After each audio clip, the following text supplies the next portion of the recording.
The goal here is to shed light on this topic, but more so to move you in such a way that you want to act, where you want to do something, where you say, no more. I am willing to speak up for those who cannot speak for themselves. So what is bullying? We've heard, and often we think about bullying, we think on the playground. One boy taking another boy's lunch, money, pushing him or her down. But what we're looking at, it's important for us to understand that bullying is repetitive. It's ongoing. If I am your boss and I come in one day and I'm grouchy and I don't speak to you in a respectful way, you may say, Dr. Barrow is having a bad day. But if I come in every day and I am grouchy and I devalue you and I yell at you and I treat you in a negative way, that is bullying. So it's important to understand that bullying happens time and time again. And so this is why we need to address it. It's abusive behavior. Anyone who has experienced bullying will tell you it is not a great experience. It is not anything that you would want, even your enemy, if you had one, to go through. Because what happens with bullying, at first, you think, well, and even with my situation, the first time I experienced bullying in the workplace, well, it must be the organization. I'm new to the organization. I may have to get used to the culture. But then I started noticing that certain behavior occurred over and over again. The same person disrespecting me, shunning me, denying me opportunities to move up the corporate ladder. The first time, all right, maybe there was an oversight. But when it happens 10, 15, 20 times, folks, we have a problem. That signifies that bullying is going on. What bullying is all about is devaluing the other person. If I can make you feel horrible, if I can make you believe that you are nothing, that your life does not matter, whether it's in school, whether it's in an organization. If I say to you that you do not matter, what I am doing is devaluing you. I'm saying, why are you here? I don't care about you. That's what bullying is about. And also, it harms people. I'm going to talk about statistics so that you understand that it's not innocuous behavior. It's not something that we get over. The little ones on the playground, the little ones in the classroom who are being bullied, if they don't get the counseling that they need, they grow up with a lot of issues. And they may decide when they are in the workplace that it's their time to pay back society for not taking care of them. So it's very harmful. It's psychological harassment. And I often use this analogy. And I've had people in the audience say to me, don't use that analogy.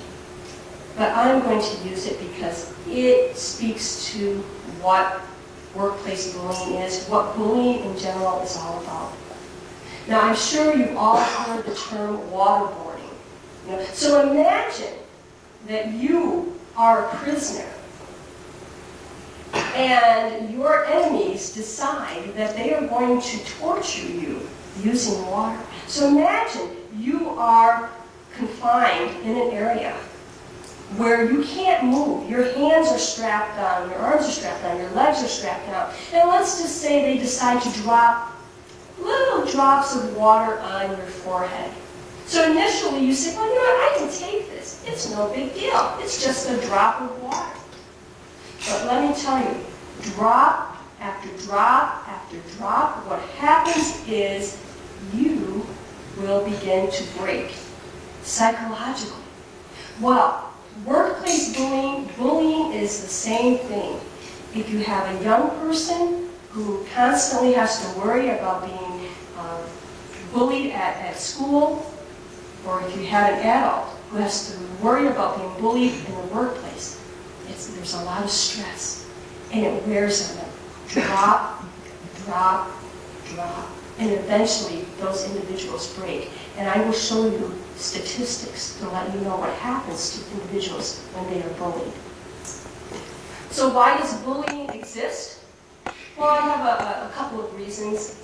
First of all, individuals may have negative core values or beliefs. They may not feel good about themselves. Somewhere along the road, along their journey, someone said to them, you are not to be valued. I don't care for you. I don't love you. I've had individuals say to me, my mom told me when I was young, and she's been telling me all of these years. I had a 55-year-old lady tell me this a couple of years ago, that her mother said she never wanted her, that she was a mistake. And she played that tape over and over and over again. So imagine the very people, your parents, your family members, say they don't love you. What does that do to you? So some people may decide to bully others because they are not feeling valued. They don't feel that they're good enough. They may be different. They may not be wanted. They may not be loved. There is also a lack of concern and respect. And I'm a firm believer that what we need to do, especially when we're dealing with the young folks who are bullying, is to have a discussion with them. Help them to understand what their core values are. Next slide, please. When I was a little girl, and it's just interesting how life goes around in full circle. And I was in the 7th grade. And I don't know, something got in my spirit, but there was a young lady who came to my class, and she was my classmate. And she wasn't very athletic, and I was athletic. I played all the sports and whatever. She was a very creative individual. And something about her just rubbed me the wrong way. And in 7th grade, I bullied her for a short period of time. I bullied her. So I started thinking about that because I go around and I talk about bullying. I said, why did that happen?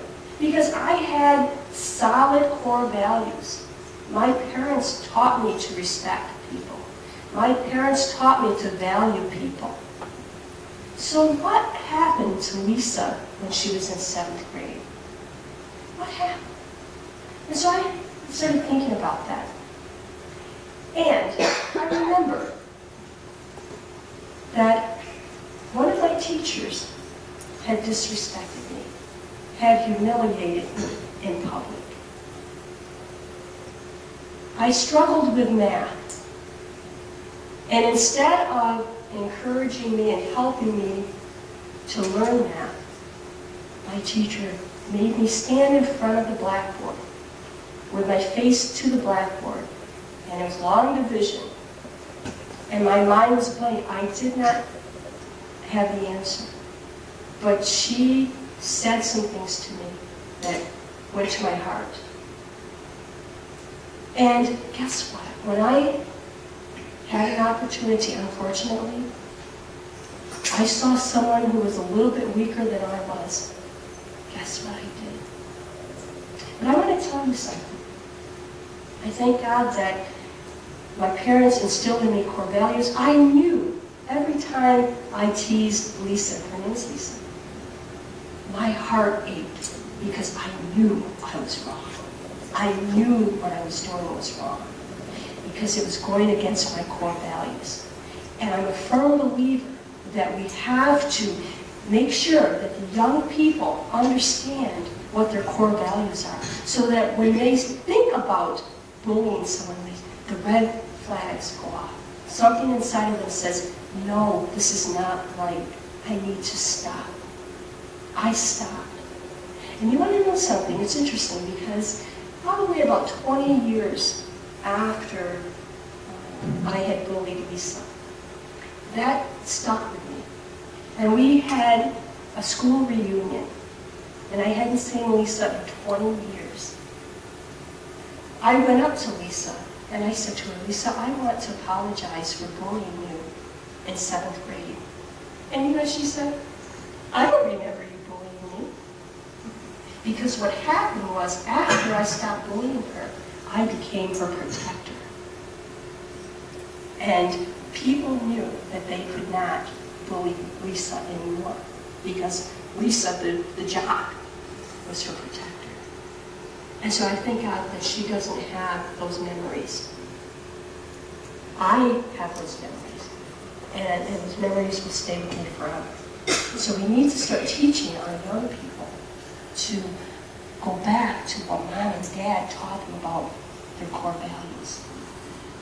The lack of self-control. We all, if we want, if we're having a bad day, we can all lash out and just wreak havoc in people's lives. I have found that bullies have a lack of self-control because they do whatever they feel like, because no one has held them accountable for their behavior, whether they're 2 years old, 13 years old, 33 years old, 53 years old. Bullies have not been held accountable, and we need to hold people accountable. There's a significant need for power and control. So if you think about me in 7th grade, I needed a little power. I needed a little control, because my teacher basically was telling me I'm useless, that I was stupid, I would never amount to anything. And I needed control somewhere. I needed to know that I was in control. I needed a little power. There was a lack of inner peace, and as I talk to bullies, when you are not happy with who you are, the likelihood that you will strike out at someone else is significantly high.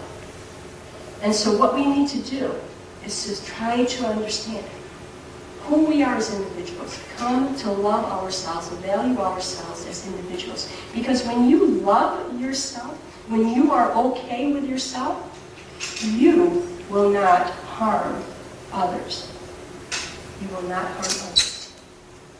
And finally, looking at the negative environment, whether it's in our homes, or in our schools, or in our workplaces. Mom and Dad, do not encourage bullying. Mom and Dad, be respectful to each other. Be respectful to the children. Bring up the children to be respectful to one another. And they will carry that into their school and into their relationships with others. But if the environment is negative, whether it's in school, whether it's in the workplace, I worked in a very toxic workplace where bullying behavior was accepted. And when I was first hired as a supervisor, my manager said to me that we ride employees around here. And I had an opportunity to see what he meant by riding employees. He yelled at employees. He berated employees. And I said to him, that's not how I lead. That's not how I treat people. And the line was drawn in the sand for me at that organization. And that organization is where I experienced bullying I had never ever experienced before to that level. So who are the players? The players, the bully. The person who may not feel good about him or herself, whether in school or in the workplace, and they decide that they are going to gain some power over someone. They're going to identify someone who's a little different. And let me tell you something. Bullies don't always go after the weak person. Sometimes they go after the person who is very strong, someone who's very confident, someone who's very knowledgeable. And what they do is they try to attack that person, to bring them down to their level and hopefully below their level. Right? The targeted person. I was bullied.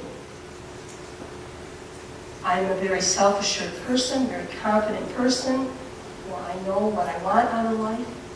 And my bullies saw that as a threat and did what they could to knock me down. And I'll tell you, it was a tough journey. It lasted a total of 6 years. And the interesting thing is, I really didn't know that I was being bullied. I knew something was drastically wrong, but I didn't know what it was. I just knew something was wrong. So we also have bystanders. So the bystanders can be in the schools, they can be in the workplace. You see bullying going on and you look the other way, you have a responsibility. You have a responsibility to say something to the bully and to say something to the targeted person. You have to, and I can't emphasize enough, talking to the targeted person to let them know that someone is on their side. And because what happens is if you stand up to the bully, a group of you stand up and say, we are not going to tolerate this, the bully has to change his or her attitude and behavior. But as long as he or she believes that it's okay and everyone's intimidated by it, they will continue to do so. So bystanders are involved. The organization, the schools, the workplaces. I have spoken to so many individuals who are teachers, grade school teachers, high school teachers, university professors, people who should know better. And they talk about how they are being bullied and that not much is being done. The organization isn't doing anything to help them. So the organization has a responsibility and is a player. And society. We as a society have to say no to bullying, period. It should not be tolerated. Just like we don't tolerate sexual harassment, racial harassment, discrimination. This is the next logical step. We need to do something as a society about bullying.